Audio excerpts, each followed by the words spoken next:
उपस्थित साथियों, सहारा भुगतान संघर्ष मोर्चा राज्य स्तरीय आपका सम्मेलन के जरिए एक कमेटी का निर्माण हुआ है। तो बिहार के सभी जिलों में अभी हमारा संगठन का इस मोर्चा का गठन नहीं हुआ है,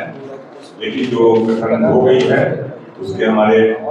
राज्य के अध्यक्ष कांग्रेस जी हैं और भी जो इस नेतृत्वकारी साथी आए हैं उन तमाम लोगों को अपनी पार्टी की ओर से आपके आंदोलन के समर्थन में हम कुछ बात करना चाहते हैं और आप यहाँ अपना वक्त निकाल करके आए, इसके लिए आपको हृदय से धन्यवाद भी देना चाहते हैं। साथियों,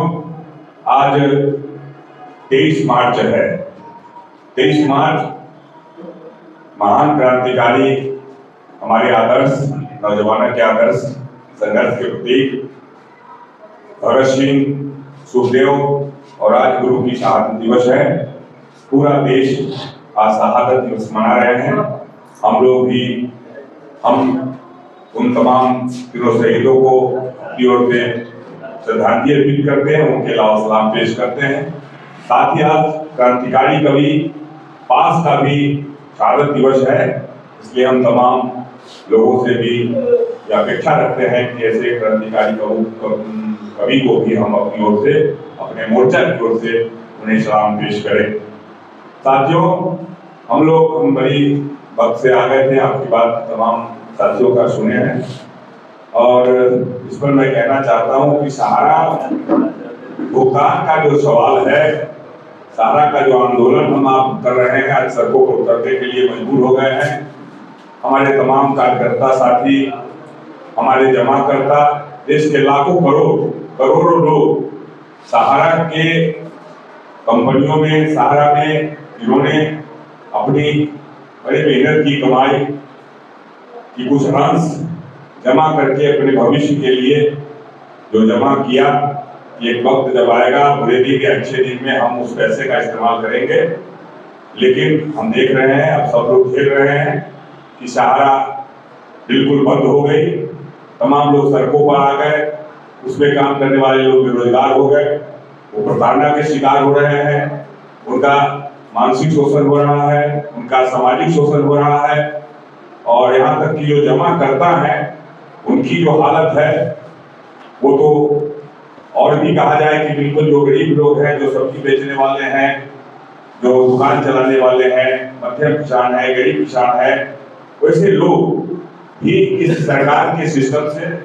सभी लोग परेशान हो गए और सभी लोगों की उम्मीदें करीब करीब टूट चुकी है। बावजूद हम एक क्रांतिकारी हैं, हम निराशावादी नहीं हैं, आशावादी हैं। हम एक क्रांतिकारी संघर्षों में विश्वास रखते हैं। हम संघर्ष के रास्तों पर चलने का संकल्प लेने के लिए संघर्षों के मंच का निर्माण करते हैं। हम लोग जब भी कोई बैठकें होती हैं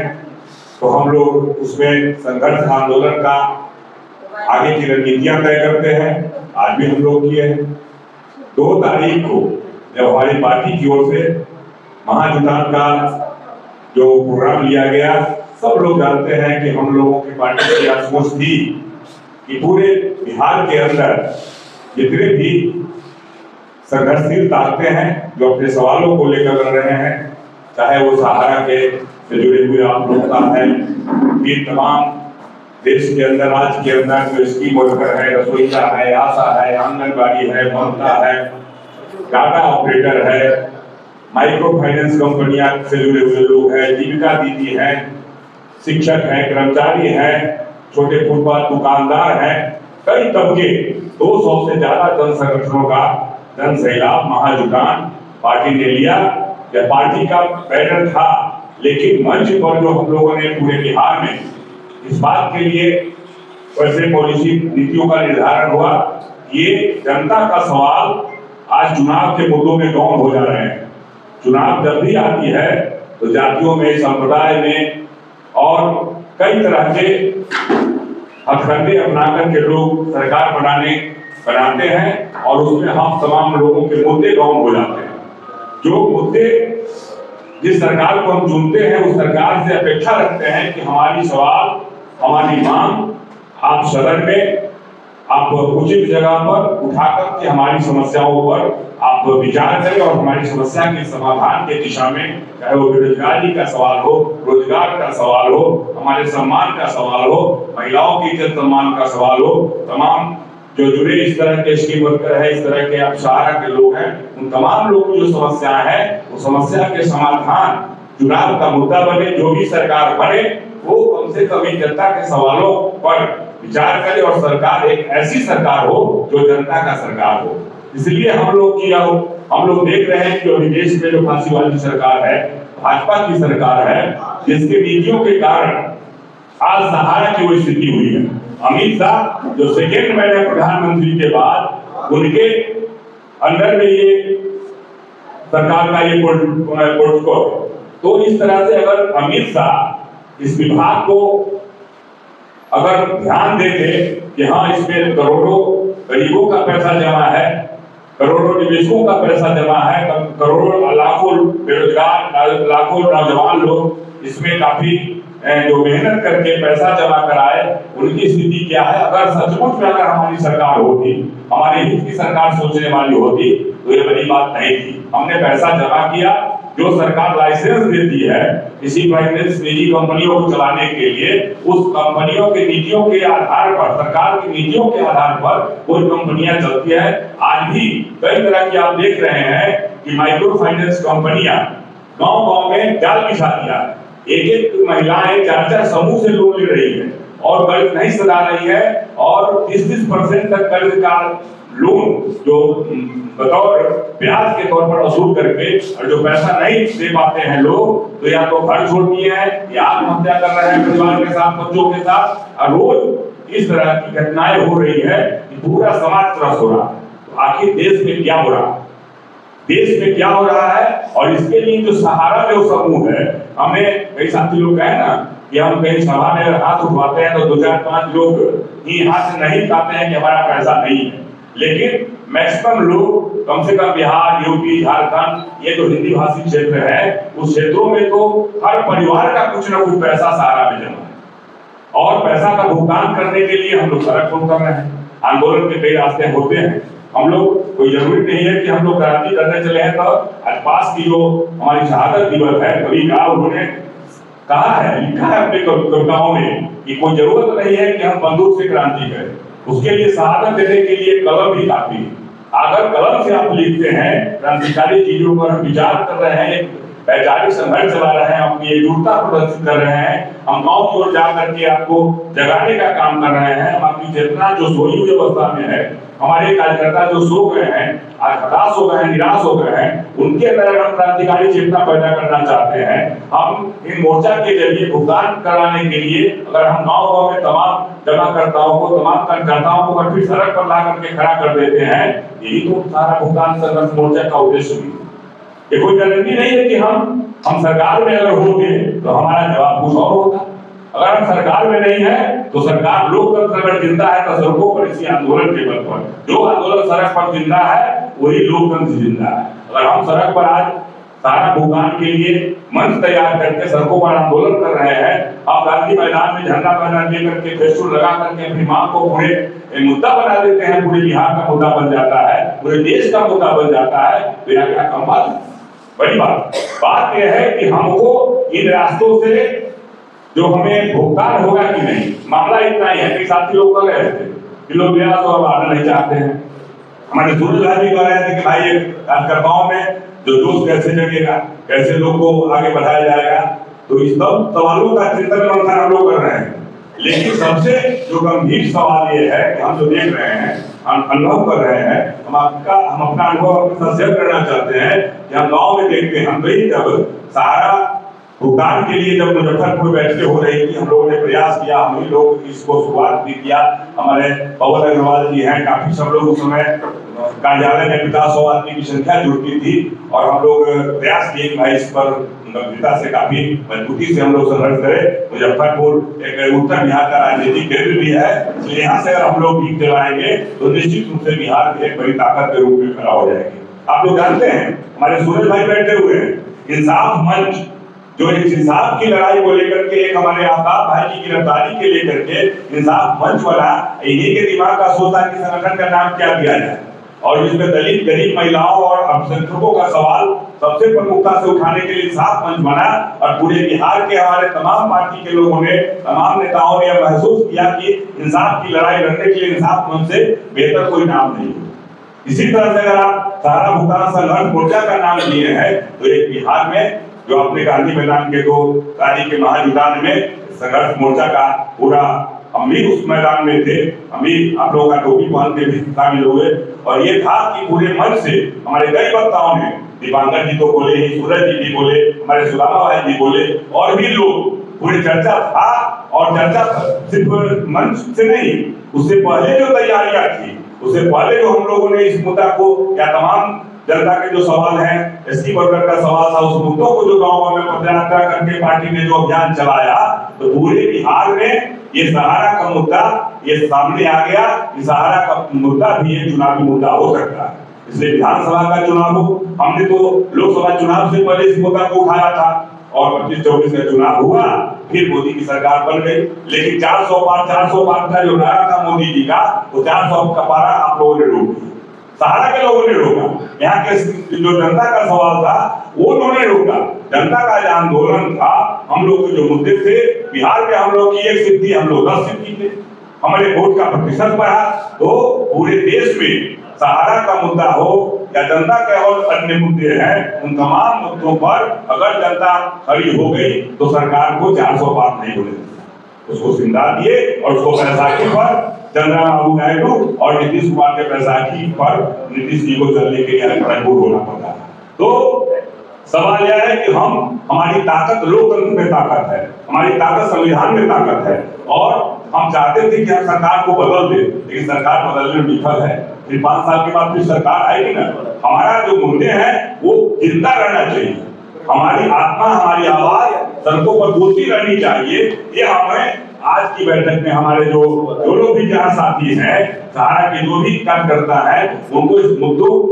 को खड़ा करने के लिए हमेशा सचेत और आवाज बुलंद करने के लिए सोच को आगे बढ़ा करके रखना पड़ेगा। यह नहीं कि हम सोच गए, कोई LIC कर रहे हैं, कोई और काम में लग गए। बेरोजगारी है, हमारी परिवार की आर्थिक समस्याएं हैं, हमको काम करना पड़ेगा, हमको पैसे की जरूरत है। लेकिन सहारा जिसको अपने भविष्य के लिए, जिस गरीबों का पैसा आपने जमा करवाया, उसकी चिंता आपको होनी चाहिए। हमारे यहाँ एक हरिंदर जी फ्रेंचाइजी चलाते थे, शिक्षक है, उनकी पत्नी के नाम पर फ्रेंचाइजी चलवाए और उन्होंने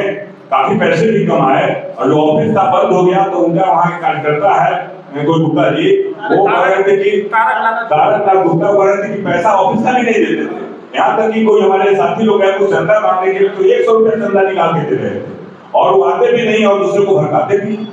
तो इस तरह से जो लोग, ऐसे लोग भी हैं जो सहारा भुगतान, सहारा कंपनी में काम करके काफी पैसा भी कमाए, और बड़े गरीब लोगों का जो है पैसा उनके पास जमा है उनके माध्यम से, और उसको भुगतान कराने के लिए अगर आपके साथ नहीं आ रहे हैं, उनके साथ क्या सलूक किया जाए। हमने तो सोचा है, हम लोग को मुशाहिरी में सोचे हैं, हम भी मुशाहिरी कराने वाले हैं। हमने तो सोचा है कि उसे घर का घेराव करेंगे, उसको जलील करेंगे, उसको काफी फजीयत करेंगे उसे लोगों को, चाहे हरिंदर भी हो चाहे कोई भी हो। तो हमने तो बस में काफी संगठन हम लोग खड़ा किए थे, बस में जो जमा था उसको तो कई कार्यकर्ताओं का जमीन लोग जोत लिया था, जमा जो करने वाले लोग साइकिल छीन लिया था, वो साइकिल छीन लिया था, उसको गाँव में जाकर के हम लोग पंचायती किया, जमीन को छुड़वाया। सहारा के लोगों को नहीं करेगा, सहारा के कार्यकर्ताओं का भी मोटरसाइकिल छीनने का चलता है। अब कह रहे थे हमारे पार्टी के साथी कि कुछ दिन के बाद फिर जो है कार्यकर्ता लोग जग जाएंगे और अभिकर्ता को जो है खदेड़ा जाएगा, कुछ करेगा, तब फिर लोग जगेगा। ये भी बात सही है, जब तक दमन नहीं होता है वो प्रतिरोध नहीं होता है। दमन ही प्रतिरोध है, ये हम लोग मानते हैं। इसलिए दमन अगर सोता हुआ अवस्था में आप रहते हैं तो निश्चित रूप से आपका आंदोलन कमजोर होगा। हमने जो प्रयास किया है, हमारी पार्टी ने जो प्रयास किया है कि पूरे बिहार में, झारखंड, बिहार, उत्तर प्रदेश को सेंट्रल करके और एक अभियान चला करके सहारा के भुगतान को लेकर के, और जो भी कई संगठन जो भी इसमें सक्रियता निभा रहे हैं, कोई का दिशा कुछ हो सकता है, आंदोलन के कुछ रास्ते अलग हो सकते हैं, लेकिन सब लोगों की मानसिकता अगर ये है कि सहारा में जमाकर्ताओं का भुगतान हो, तो ये हम लोग को एक मंच पर उनको लाने का प्रयास करना चाहिए। कुछ पीछे हट करके, कुछ आगे बढ़ करके और सम्मान के साथ चाहे छोटा संगठन हो बड़ा संगठन हो, ये कोई मायने नहीं रखता, मायने विचारों का है। अगर हमारे विचारों से किसी का विचार मेल खाता है, हमारे आंदोलन से कोई कदम से कदम मिलाकर चलना चाहता है, तो उसका हमको वेलकम करना चाहिए, उसको हमको साथ लेकर के चलना चाहिए। इसलिए जरूरी है कि हम लोगों का जो अभी कुछ कार्यक्रम राज्य स्तरीय बैठक है, उसमें आपको निर्णय लिया ना, विधायक लोगों को भी देना है, कुछ हम लोगों को प्रदर्शन भी जिला पर करना है, ये सभी आंदोलन के हिस्से हैं, इसको करना ही चाहिए। जो भी रास्ते आपको मिले, जो सड़क पर दिखाई दे, मीडिया में दिखाई दे कि सहारा के लिए कुछ लोग कर रहे हैं, यही तो जिंदा कौम की पहचान है, यही तो संगठन जिंदा संगठन का पहचान है। अब आप सो गए, आप बैठक के लिए कुछ आपका दुर्गामी कुछ लक्ष्य नहीं हो, आपकी कोई योजना नहीं हो, फिर पार्टी बैठक करने का, सम्मेलन करने का, इतना समय बर्बाद करने का क्या मतलब है। इसलिए जो भी साथी यहाँ पर आए हैं, उनको और साथियों को जोड़ने के लिए अपने क्षमता का, अपने साथियों के जो संपर्क है उसको डेवलप करने का, विकास करने के लिए हम लोगों को विचार करना चाहिए और खुद प्रयास है। अभी हमारे मुख्य जी से बात हो रही थी कि हमारे 11 प्रखंड में, हमारे मुजफ्फरपुर 11 प्रखंड, 16 प्रखंड है और 11 विधानसभा, 16 प्रखंड में हमको प्रखंड का कमेटी सहारा भुगतान संगठन मोर्चा का बनाना है, तो भाई जाएगा कौन? और उसके लिए तो कोई आदमी ठीक तो बनेगा ना, उनका भी अपना कोई दुकान है, तो कोई काम है, कोई व्यवसाय है, उसमें तो समय देना पड़ेगा, कोई ड्राइवर की भूमिका निभाना पड़ेगा, कार्यकर्ता की भूमिका निभाना पड़ेगा, उनको संयोजित करने के लिए, टीम को तैयार करने के लिए उनको अपनी ऊर्जा को देना पड़ेगा। इस सब तरह के भी टीम को आपको अपने बैठक में तैयार करना पड़ेगा और लगन के साथ, नहीं उत्साह के साथ। अगर आपके कोई साथी आगे बढ़ रहे हैं, मनोज जी बढ़ रहे हैं, मुकेश जी बढ़ रहे हैं, राम दिलीप जी बढ़ रहे हैं, तो हमको उनके साथ में लग जाना चाहिए। ये ना क्या फलाना काम हो गया, फलाना है, तो काम तो सबको जिंदगी में रहेगा, अगर इस काम की जवाबदेही अगर हम लोग ले रहे हैं तो इसमें वक्त को थोड़ा समय देने के लिए अपने आप को तैयार करना पड़ेगा। तब ये मंच निश्चित रूप से ये राजनीतिक मुद्दा है, ये देश के नीतियों से जुड़ा हुआ सवाल है। हम आंदोलन करेंगे, हम आंदोलन के तमाम रास्ते का अख्तियार करेंगे, और लेकिन जो सरकार की नीतियां बने, कैसे भुगतान के लिए कैसे दबाव बने, ये केंद्र सरकार की नीतियों से जुड़ा हुआ सवाल है। सुप्रीम कोर्ट के न्यायालय का जो अधिकार क्षेत्र है उस पर दबाव बनाने का सवाल है। ये तमाम बिंदुओं पर हमारी जो नेतृत्वकारी साथी है, चाहे सांसद हमारे सुदामा भाई हो, हमारे पार्टी के महासचिव हो, हमारे सूरज भाई हो, तमाम जो नेतृत्वकारी साथी देश के अंदर है, बिहार के किसी भी कोने में है, देश के किसी भी कोने में है, उन लोगों को यह समझने के लिए समझ रहे हैं और सब लोग महसूस कर रहे हैं कि देश का नीतिगत मामला है। देश की नीतियों के सवाल पर अपनी राजनीतिक दावेदारी को प्रस्तुत करें, हम अपने आंदोलन को धारदार बनाएं और हमें उम्मीद है कि अगर आप लोगों ने इस बैठक को, इस सम्मेलन करते हुए बिहार में कमेटी बनी है, बिहार एक प्रयोग की धरती है, यहाँ पर भाकपा माने क्रांतिकारियों की बड़ी ताकत है और हम लोगों ने सहारा भुगतान के लिए, हमारे सांसद ने, हमारी पार्टी ने पूरे संकल्पित है। ये सरकार के जबड़ा से एक पैसा हम निकाल करके और गरीबों को भुगतान करवाएंगे, इसके लिए हम लोगों ने भी, हमारी पार्टी ने संकल्प लिया है। जितने भी साथी लोग यहाँ पर हैं जो हमारे पार्टी से नहीं जुड़े हो से कोई मतलब नहीं, लेकिन हमारे मुद्दों से, आपके मुद्दों से मेरा बिल्कुल घनिष्ठ रिश्ता बन गया है, आंदोलन का मुद्दा बन गया है। हम इस आंदोलन को आपका पूरे समर्थन के साथ, हमारी पार्टी खड़ी है। आप तमाम लोगों को फिर इन्हीं शब्दों के साथ मैं एक बार पुनः आप लोगों से अपील करूंगा कि आपका आंदोलन, आपके अंदर एक ऊर्जा को हमेशा संचार बना रहे। सभी लोग तमाम गिला शिकवा भेदभाव को भूल करके सहारा भुगतान के लिए, गरीबों के आंख को जो है बचाने के लिए, अपनी इज्जत मर्यादा को बचाने के लिए आप संघर्ष को, इस मोर्चा को मजबूत करिए और हर जगह जो भी संघर्ष के रास्ते हो उसको लेकर के आगे बढ़े। इन्हीं शब्दों के साथ मैं अपनी बात को समाप्त करता हूँ। आपको धन्यवाद। आपको क्रांतिकारी